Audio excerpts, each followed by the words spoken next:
आज का हमारा टॉपिक है essential elements of a valid contract. तो essential elements of valid contract जो है वो section 10 of Indian contract act में जो है वो एक वैलिड कॉन्ट्रैक्ट के लिए कुछ डिफाइन किया गया है। उसको पढ़ लेते हैं हम। पहले क्या कह रहे हैं, all agreements are contracts if they are made by the free consent of the parties competent to contract for a lawful consideration and with a lawful object and are not hereby expressly declared to be void। तो सभी agreements contract हैं अगर अगर वो ये condition satisfy करते हैं। कौन कौन सी?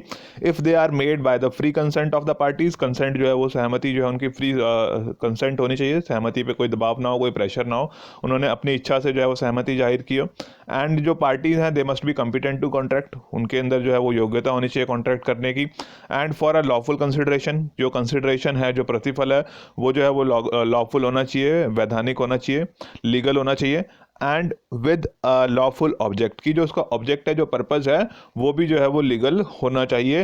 And are not hereby expressly declared to be void. कुछ एग्रीमेंट्स ऐसे हैं जिसको जो है वो इस एक्ट के अंदर जो है वो एक्सप्रेसली वॉइड डिक्लेयर किया गया है। दैट मीन्स कि they are not enforceable by law. तो उनको जो है ऐसे नहीं होना चाहिए जो इस कैटेगरी में फॉल करते हो, कि जिनको एक्सप्रेसली जो है इस कॉन्ट्रैक्ट के एक्ट के अंदर जो है वो वॉइड डिक्लेयर किया गया हो। तो ये कुछ एलिमेंट्स हैं जिनका होना जो है एक वैलिड कॉन्ट्रैक्ट में होना जरूरी है। तो वैलिड कॉन्ट्रैक्ट जिसके अंदर ये सब एलिमेंट्स होंगे वो एक वैलिड कॉन्ट्रैक्ट है। एंड जो इसकी हमने पहले डेफिनेशन पढ़ी थी कॉन्ट्रैक्ट की, an agreement which is enforceable by law. तो एक कॉन्ट्रैक्ट को एनफोर्सेबल होने के लिए एक एग्रीमेंट के अंदर जो है उसके अंदर कुछ एलिमेंट्स हों जिससे उसको एनफोर्स करवाया जा सकता है। तो ये एलिमेंट्स हैं एग्रीमेंट के अंदर। अगर ये एलिमेंट्स होंगे तो उस एग्रीमेंट को लॉ के थ्रू एनफोर्स करवा सकते हैं, और जब आप लॉ के थ्रू एनफोर्स करवा सकते हैं तो वो एक वैलिड कॉन्ट्रैक्ट बन जाता है। लॉ के थ्रू एनफोर्स कराने का मतलब होता है कि अगर किसी पार्टी ने अपने प्रॉमिस को पूरा नहीं किया है तो दूसरी पार्टी जो है उसको कोर्ट के थ्रू जो है वो फोर्स करवा सकती है लीगली कि वो अपने प्रॉमिस को पूरा करे। तो ये जो इसमें पॉइंट्स आए हैं, इन पॉइंट्स को हम जो है पॉइंट बाय पॉइंट जो है वो कर लेते हैं। तो essential element of valid contract, तो पहली बात आती है कि लीगल ऑफर एंड एक्सेप्टेंस, की उसके अंदर जो है वो ऑफर और एक्सेप्टेंस दोनों चीज़ें जो है वो लीगल एंड लॉफुल होनी चाहिए। ऑफ़र जो है वो लीगल हो, और साथ में एक्सेप्टेंस के लिए भी कुछ चीज़ें जो है वो डिफ़ाइन की गई हैं कि एक्सेप्टेंस जो है वो अनकंडीशनल हो, टाइमली जो है वो दे दी जाए। ऐसा ना हो कि ऑफ़र ख़त्म हो गया उसके बाद आप अगर उसको एक्सेप्ट कर रहे हैं तो वो एक्सेप्टेंस वैलिड नहीं होती। तो ये डिटेल में हम आगे पढ़ेंगे आगे की वीडियोज़ में कि ऑफ़र और एक्सेप्टेंस के लीगल ऑफ़र एक्सेप्टेंस में क्या क्या होना चाहिए। तो ऑफ़र का मतलब मैंने बताया था कि जो प्रपोजल उसको ऑफ़र बोल देते हैं। एंड व्हेन प्रपोजल को जो है उसके ऊपर सहमति जाहिर कर दी जाती है कि उस प्रपोजल को दूसरी पार्टी कहती है कि मैं इस प्रपोजल के लिए तैयार हूं, तो उसको हम एक्सेप्टेंस कह देते हैं, स्वीकृति कह देते हैं। कि जब उसने अपनी सहमति जाहिर कर दी उस प्रपोजल के ऊपर तो वो स्वीकृति बन जाती है, एक्सेप्टेंस बन जाती है। Then intention to create legal relationship, तो दूसरी बात आती है कि लीगल रिलेशनशिप क्रिएट करने के लिए कि वो चाहते हैं कि आपस में जो है उनका एक लीगल रिलेशनशिप रहे, वैधानिक दायित्व रिलेशनशिप रहे, उसके लिए उनकी एक इच्छा होनी चाहिए कि वो एक लीगल कॉन्ट्रैक्ट में एंटर होना चाहते हैं। तो दोनों पार्टीज़ की वो कंसेंट होनी चाहिए। तो कुछ कॉन्ट्रैक्ट कुछ एग्रीमेंट्स ऐसे होते हैं जिसमें जो है लीगल रिलेशनशिप का हमारा कोई ऑब्जेक्टिव नहीं होता, दोनों पार्टीज़ नहीं चाहती वो एक लीगल रिलेशनशिप में एंटर हो या लीगल कॉन्ट्रैक्ट में एंटर हो, तो वो लीगल रिलेशनशिप नहीं चाहती। फॉर एग्जांपल कि कुछ सोशल एग्रीमेंट्स होते हैं, सोशल एग्रीमेंट्स जैसे आपने किसी को शाम को जो है अपने घर पर चाय के लिए बुला लिया अपने दोस्त को। तो अगर आपने अपने दोस्त को कहा कि जी शाम को मेरे घर पर चाय के लिए आ जाना, तो उसने कहा जी ठीक है कोई ना, मैं आ जाऊँगा शाम को। अब शाम को आपके दोस्त को जो है वो कुछ काम पड़ गया, अब काम पड़ गया तो वो आपके घर जो है वो चाय पर नहीं आ सका। तो अब आप उसके ऊपर केस थोड़ी फाइल कर देंगे जी इसको मैंने चाय पे बुलाया था और मैंने चाय के लिए इतनी सारी तैयारियां की हुई थी और ये नहीं आया, क्योंकि दोनों की जो इंटेंशन थी वो लीगल रिलेशनशिप क्रिएट करने की नहीं थी। तो इस तरह ही कुछ और चीज़ें होती हैं जो सोशल एग्रीमेंट्स होते हैं जिनमें जो है वो उन दोनों पार्टीज़ की इच्छा नहीं होती कि लीगल रिलेशनशिप दोनों में आए। तो इसके लिए एक केस भी है हमारे पास, बेल्फर वर्सेस बेल्फर। तो इसमें आप बताएंगे कि ये प्लेंटिफ है या ये प्लेंटिफ है, कौन डिफेंडेंट है। तो जैसे मैंने बताया था कि प्लेंटिफ वो होता है कि जो केस फाइल करता है, और जिसके ऊपर केस किया जाता है वो डिफेंडेंट होता है। तो जब भी किसी केस का नाम आएगा तो दो पार्टीज लिखी होंगी, दिस वर्सेस दिस। तो जिसका नाम पहले लिखा होगा वो जो है प्लेंटिफ है, जिसने केस फाइल किया है, एंड जिसका नाम बाद में लिखा होता है तो उसका मतलब होता है वो डिफेंडेंट है, उसके ऊपर केस फाइल किया गया है। यहाँ पर जो है वो दोनों का नाम सेम लिखे हुए हैं क्योंकि ये हस्बैंड एंड वाइफ का केस था। तो हस्बैंड एंड वाइफ का केस था तो दोनों के सरनेम सेम है, इसलिए जो है वो बेल्फर वर्सेस बेल्फर के नाम से केस चलता है। तो इसमें क्या था कि हस्बैंड एंड वाइफ जो है वो दोनों जो है कहीं पर वेकेशंस के लिए गए हुए थे, और वेकेशंस के लिए गए हुए थे तो उसके बाद जो है हस्बैंड को जहाँ वो जॉब करता था वहाँ वापस आना पड़ा, और वाइफ की तबीयत थोड़ी सी ख़राब होगी, और जिसकी वजह से उसको जो है वाइफ को जहाँ वो घूमने गए हुए थे वहीं छोड़ के आना पड़ा। तो उसने क्या कहा कि जो वेल्फर था, जो हस्बैंड था, उसने कहा कि कोई बात नहीं, आप यहाँ पे रहो, और जब तक आप यहाँ पर रहेंगे तब तक मैं आपको जो है वो जो भी आपके एक्सपेंसेस हैं वो एक्सपेंसेस पे करने के लिए आपको कुछ ना कुछ मनी भेजता रहूँगा। अब बेल्फर जो है, जो हस्बैंड था, वो अपने जॉब में बिजी हो गया और उसने जो है कुछ समय तक भेजा, और उस समय के बाद जो है उसने भेजना बंद कर दिया। अब उसकी जो वाइफ थी, उस वाइफ ने जो है वो केस फाइल कर दिया। तो वाइफ ने केस फाइल कर दिया, वाइफ ने जो है हस्बैंड के ऊपर केस फाइल कर दिया। अब जब वाइफ ने हस्बैंड के ऊपर केस फाइल कर दिया तो कोर्ट ने डिसाइड किया कि ये बेल्फर जो है वो वाइफ है, और ये बेल्फर जो है वो हमने हस्बैंड के लिए लिखा है। तो वाइफ ने हस्बैंड के ऊपर केस फाइल कर दिया कि जो है इसने मुझे प्रॉमिस किया था कि कुछ जो है वो मनी जो मेरे एक्सपेंसेस हैं उन एक्सपेंसेस को पे करने के लिए पे करता रहेगा। तो अगर उसने नहीं पे किए तो मैं चाहती हूँ कि जो है कोर्ट ऑर्डर करे कि जो है ये मुझे पे करे। तो कोर्ट ने डिसाइड किया कि क्या कहा कि ये जो है एक सोशल एग्रीमेंट है, and it can not be enforce by law, क्योंकि जो कि दोनों पार्टीज़ हैं, इन दोनों पार्टीज़ के बीच में जब वो प्रॉमिस किया गया था, ये ऑफर एक्सेप्टेंस थी, तो उस टाइम पे जो है उनकी कोई इंटेंशन नहीं थी लीगल रिलेशनशिप क्रिएट करने की। तो डिपेंड करता है टर्म्स एंड कंडीशंस के ऊपर कि उसको जो है वो एक लीगल रिलेशनशिप माना जाएगा या नहीं माना जाएगा। तो अगर उनकी इच्छा नहीं है लीगल रिलेशनशिप क्रिएट करने की तो फिर जो है उस एग्रीमेंट को लॉ के थ्रू एनफोर्स नहीं कराया जा सकता जब तक उन दोनों में जो है वो एक वैधानिक रिलेशनशिप संबंध बनाने की जो है इच्छा ना हो। Then third is lawful consideration. Consideration का मतलब है प्रतिफल। तो एक वैध प्रतिफल जो है उसके अंदर होना चाहिए। इसको लॉ की लैंग्वेज में हम क्विड प्रो क्यो बोलते हैं। क्विड प्रो क्यो, that means something in return, कि कुछ ना कुछ जो है वो मिलना चाहिए, चाहे वो कम है ज़्यादा है उसके बारे में कोर्ट कुछ नहीं कहता या लॉ कुछ नहीं कहता कि जी कम है ज़्यादा है। अब आपकी इच्छा है कि आपकी जो है वो 2 लाख रुपए की गाड़ी है, अगर आप उसको किसी को 10,000 रुपये में भी बेचना चाहते हैं तो कोर्ट नहीं कहेगा कि जो है आपने 10,000 रुपये में क्यों बेची, 10,000 रुपये बहुत कम है इसके लिए। तो वो कम या ज़्यादा की बात नहीं है, but there should be something in return, कि अगर जो है वो कॉन्ट्रैक्ट को वैलिड होना है तो उसके अंदर जो है कंसिडरेशन होना चाहिए। And consideration is something in return, की कुछ ना कुछ वापसी में मिलना चाहिए। तो वो कंसिडरेशन चाहे वो पैसा भी हो सकता है, सामान भी हो सकता है, कोई सर्विस भी हो सकती है, या किसी का कोई प्रॉमिस भी हो सकता है कि मैं आपके लिए आपसे प्रॉमिस करता हूँ कि ये काम को करूँगा या नहीं करूँगा। And it may also be in past, present और फ्यूचर, जैसे हमने कंसिडरेशन की डेफिनेशन के टाइम पे भी किया था।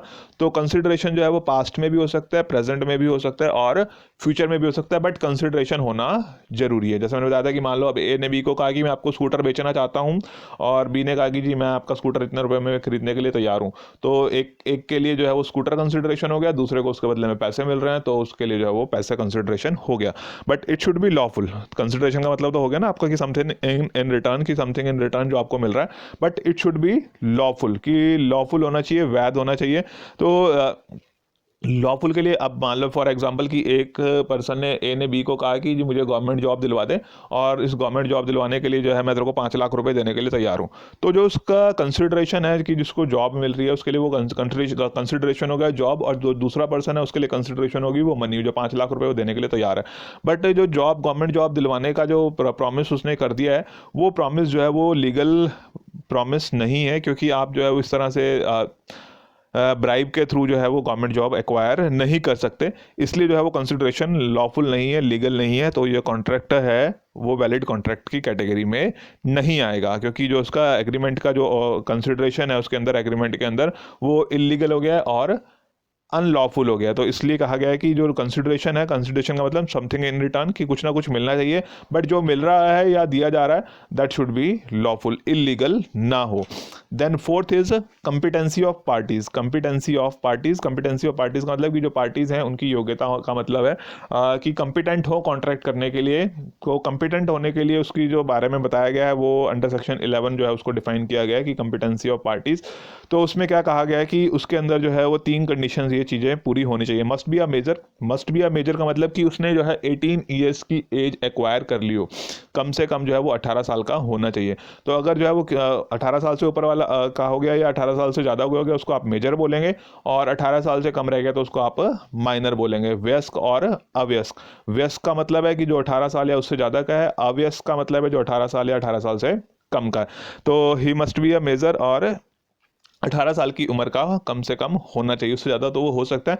तो ज़रूरी है कि पार्ट अगर कम्पिटेंट होने के लिए उसका एक मेजर होना ज़रूरी है, क्योंकि अगर आप उससे कम वाले के साथ कॉन्ट्रैक्ट करते हैं तो वो वैलिड कॉन्ट्रैक्ट नहीं माना जाएगा, वैलिड कॉन्ट्रैक्ट की कैटेगरी में नहीं आएगा। Then must be a person of sound mind. Person of sound mind की वो साउंड माइंड का मतलब है कि स्वस्थ मस्तिष्क। स्वस्थ मस्तिष्क, मस्तिष्क का मतलब है कि जो पर्सन है उसको अपने अच्छे और बुरे की पहचान होनी चाहिए। तो अगर उसे अपने अच्छे और बुरे के बारे में पता है तो हम कहेंगे कि वो साउंड माइंड पर्सन है, कि उसे पता है कि ऐसा करने से मेरा फ़ायदा होगा या ऐसा करने से मेरा नुकसान होगा, इतनी समझ उसके अंदर अगर है तो हम कहेंगे कि वो पर्सन जो है वो साउंड माइंड का है। तो इसके अंदर भी बहुत सारे चीज़ें हैं, वो हम जब कम्पिटेंसी ऑफ पार्टीज़ का चैप्टर करेंगे तब उसको डिटेल में बताएंगे आपको। तो must be person of sound mind, की स्वस्थ मस्तिष्क मस्तिष्क का पर्सन होना चाहिए। दैट मीन्स कि उसको पता हो कि मेरा किस चीज़ में फ़ायदा है, किस चीज़ में नुकसान है।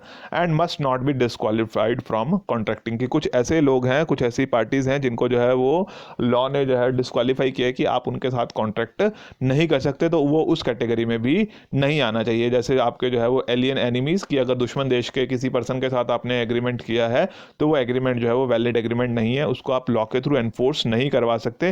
तो इस तरह की पार्टी नहीं होनी चाहिए। तो जो पार्टी है वो मेजर होनी चाहिए, अपने अच्छे बुरे के बारे में उसको पहचान हो, और जो है लॉ के द्वारा जो है उसको डिस्क्वालीफाई ना किया गया हो।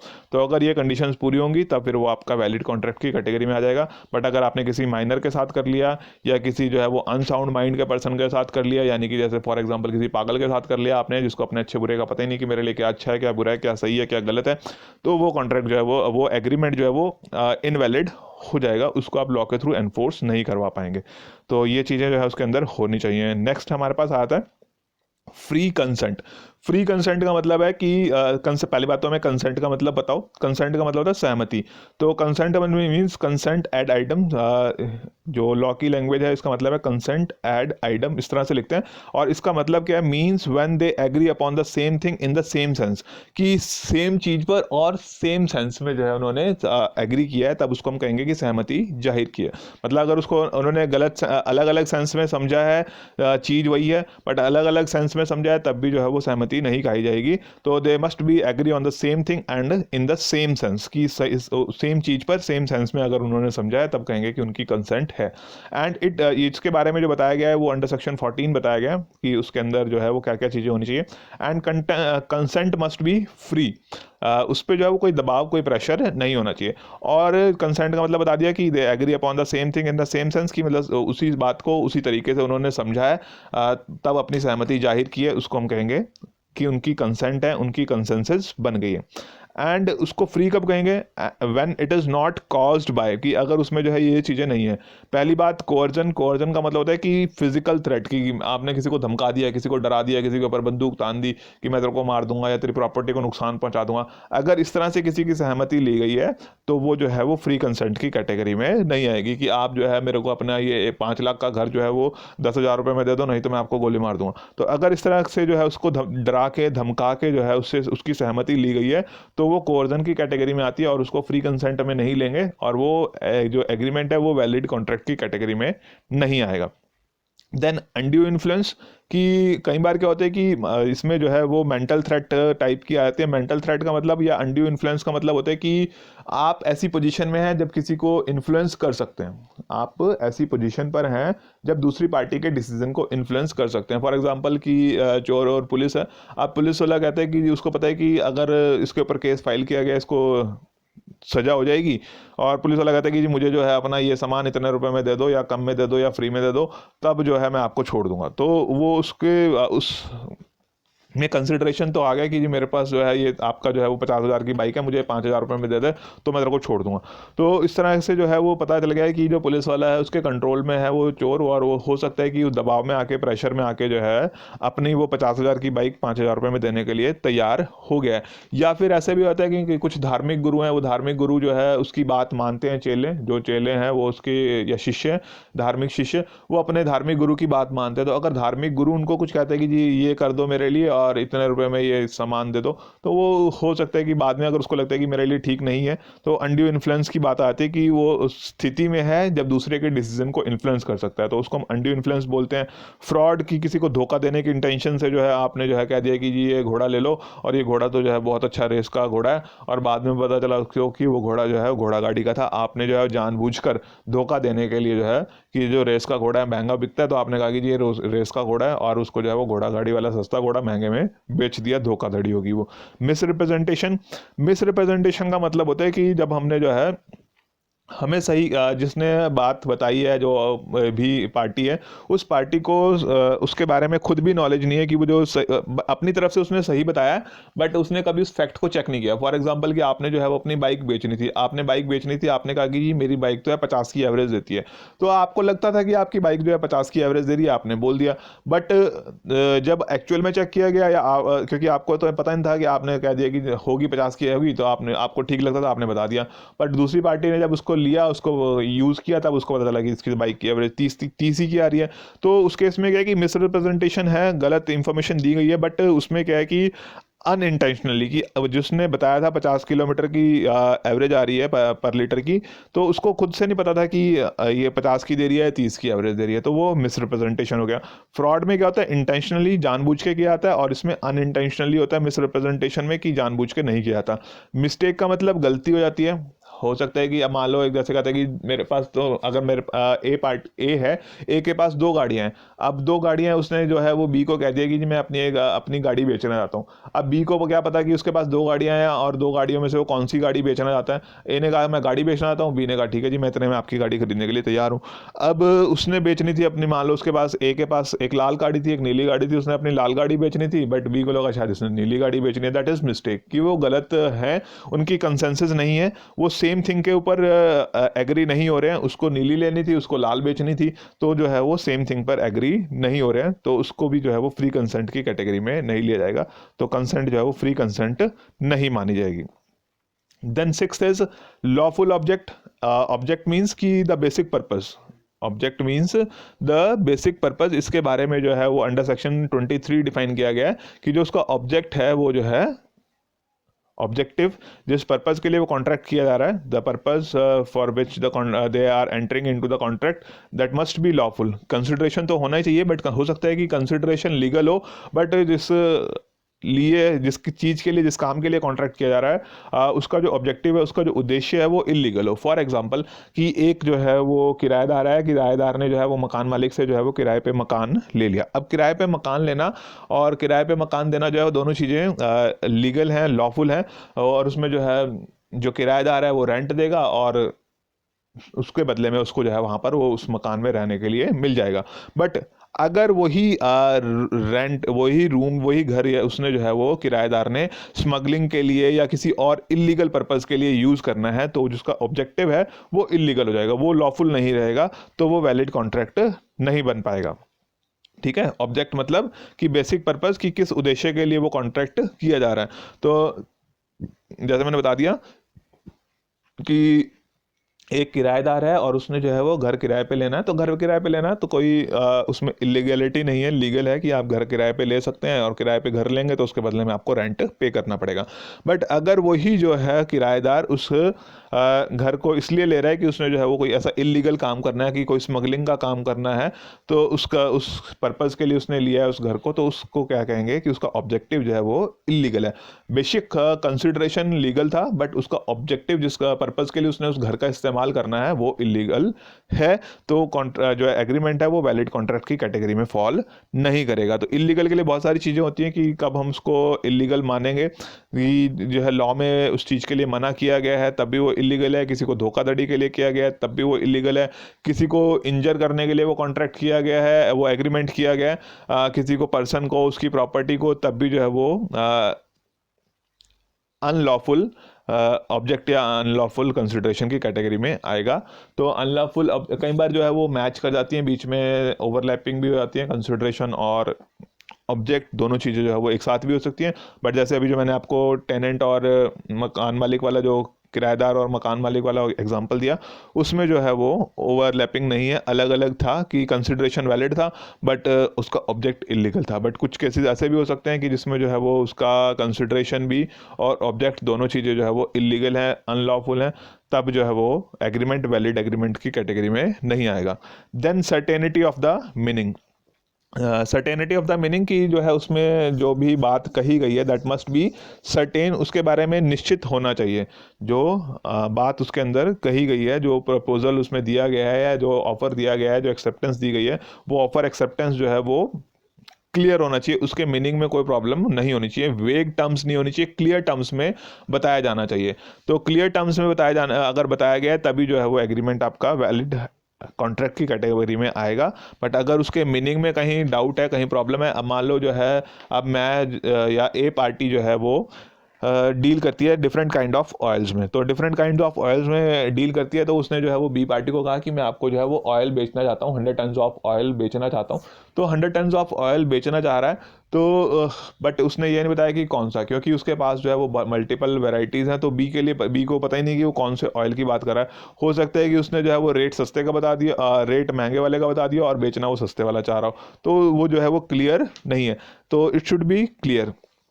अब जैसे मैंने बताया था कि उसमें बता दिया कि उसने अगर उसके पास जो है वो मान लो कि वो एक ही, मान लो वो कोकोनट ऑयल में डील करता है और कोकोनट ऑयल में डील करता है कि उसने फिर ऑफर दे दिया कि जी मैं आपको जो है वो 10 लीटर जो है वो कोकोनट 10 लीटर ऑयल बेचना चाहता हूँ। तो 10 लीटर ऑयल बेचना चाहता हूँ, तो उसमें बेशक उसने कोकोनट का नाम नहीं लिया है, तो क्योंकि वो डील ही एक तरह के ऑयल में कर रहा है, तो वो ऑटोमेटिकली जो है वो पता चल जाता है। तो जिसमें दैट मीन्स देखो लिखा हुआ है agreement the meaning of which is not certain, या तो उसका मीनिंग सर्टेन नहीं है, एंड और capable of being made certain are void, कि या तो उसको सर्टेन है ही नहीं या उसको सर्टेन भी नहीं बनाया जा सकता। अब जैसे मैंने बताया था ना कि अब कोकोनट ऑयल में ही डील करता है, कोकोनट ऑयल में ही डील करता है, तो अगर वो ऑयल बेचने की बात कर रहा है तो दैट मीन्स कि वो कोकोनट ऑयल की ही बात कर रहा है, तो उसको हम सर्टेन मान सकते हैं। बट कुछ केसेस में उसको अगर सर्टेन नहीं माना जा सकता, टर्म्स एंड कंडीशन जो है वो अगर सर्टेन नहीं हो सकती, उस केस में फिर उसको जो है वो वैलिड कॉन्ट्रैक्ट की कैटेगरी में फॉल नहीं करवाया जाएगा, उसको जो है वो एग्रीमेंट में ही रहेगा और वो एनफोर्सेबल नहीं होगा। देन पॉसिबिलिटी ऑफ परफॉर्मेंस की, जो भी एग्रीमेंट किया जा रहा है उसमें जो भी ऑफर या एक्सेप्टेंस है, वो ऑफर जो है वो दैट मस्ट बी, उसकी पॉसिबिलिटी होनी चाहिए परफॉर्मेंस की, कि उसको जो है वो लीगली परफॉर्म किया जा सके। अब एक जादूगर है कि वो कहता है जी मैं आपके सामने जो है वो जादू से एक खजाना जो है वो निकाल के दे दूंगा और उसके बदले में आपको मुझे इतने पैसे देने पड़ेंगे, तो वो एक जो है उसकी पॉसिबिलिटी नहीं है। या एक जो है वो लवर दूसरे उसको कहता है कि मैं आपके लिए चांद तारे तोड़ लाऊंगा, तो वो चांद तारे तोड़ के लाने वाली बात जो है वो पॉसिबल ही नहीं है, उस चीज़ को किया ही नहीं जा सकता। तो अगर वो पॉसिबल नहीं है परफॉर्म करना, तो वो एक वैलिड कॉन्ट्रैक्ट नहीं बन पाएगा।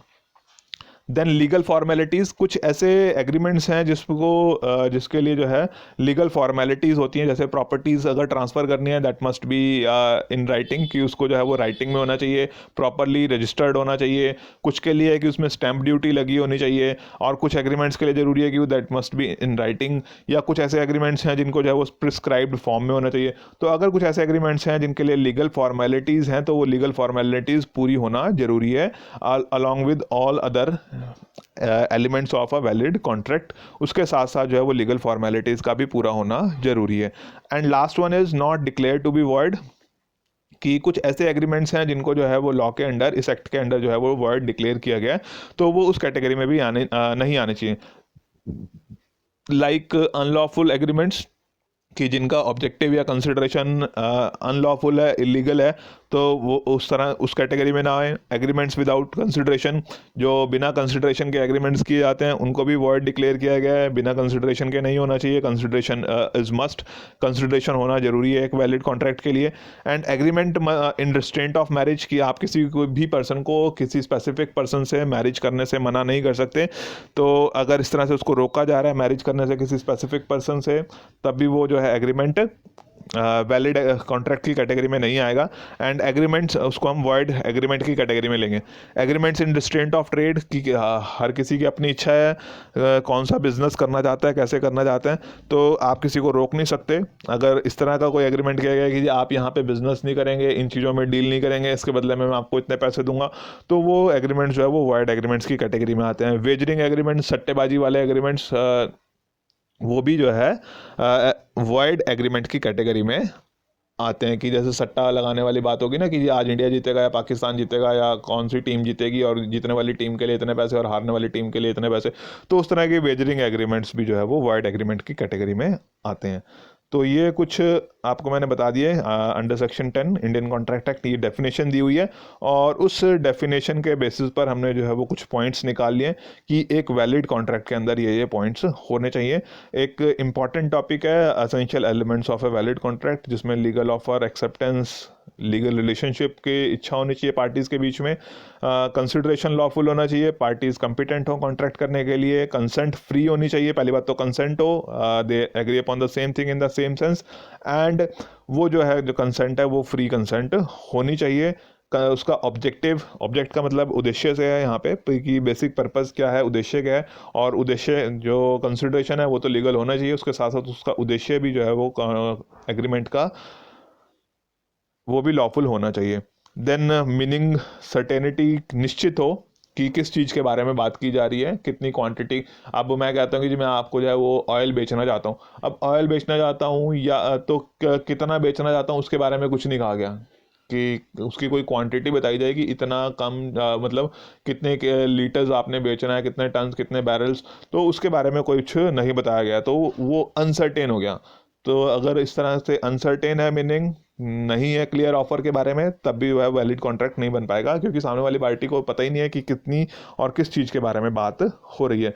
तो उसकी जो है क्वांटिटी, क्वालिटी, वो सब चीज़ें है वो क्लियर कट मेंशन होनी चाहिए, डाउट नहीं रहना चाहिए उसमें कोई भी। तो सर्टेनिटी ऑफ द मीनिंग, कि अगर चाहे मैंने बताया था कि चाहे उसकी क्वालिटी के बारे में चाहे उसकी क्वांटिटी के बारे में, तो दोनों चीज़ें सर्टेन होनी चाहिए। देन पॉसिबिलिटी ऑफ परफॉर्मेंस, ये बता दिया मैंने कि उसमें पॉसिबल होना चाहिए परफॉर्मेंस में, ऐसा ना हो कि वो पर्सन के लिए वो काम करना इम्पॉसिबल हो जाए। तो अगर वो इम्पॉसिबल है करना, तब भी जो है वो वैलिड कॉन्ट्रैक्ट की कैटेगरी में नहीं आएगा। लीगल फॉर्मेलिटीज़, कुछ ऐसे एग्रीमेंट्स, स्पेशल एग्रीमेंट्स होते हैं जिनके लिए लीगल फॉर्मेलिटीज़ पूरी होनी चाहिए, and not declare to be void, कि उसको जो है वॉइड कैटेगरी में, वॉइड एग्रीमेंट्स की कैटेगरी में डिक्लेयर ना किया गया हो। तब अगर एक एग्रीमेंट के अंदर ये सभी एलिमेंट्स होते हैं तो वो एक वैलिड कॉन्ट्रैक्ट बन जाता है। Okay, thank you.